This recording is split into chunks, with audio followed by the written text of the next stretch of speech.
ধরে নিয়ে যাচ্ছে কোথায়? গোপীনাথ মন্দিরে।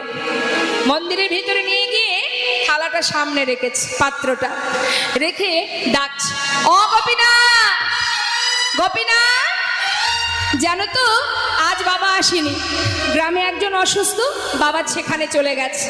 আমি আজ বাবাকে কথা দিয়েছি তোমাকে আমি খাওয়াবো, তা আমি রান্না করেছি আজ তোমার জন্য। আমি কোনোদিন রান্না করিনি গো, তাই দেরি করো না, শিগগিরই এসো, একটু কষ্ট করে খেয়ে নাও আজকে, বাবা কাল এসে ভালো করে রান্না করে খাও।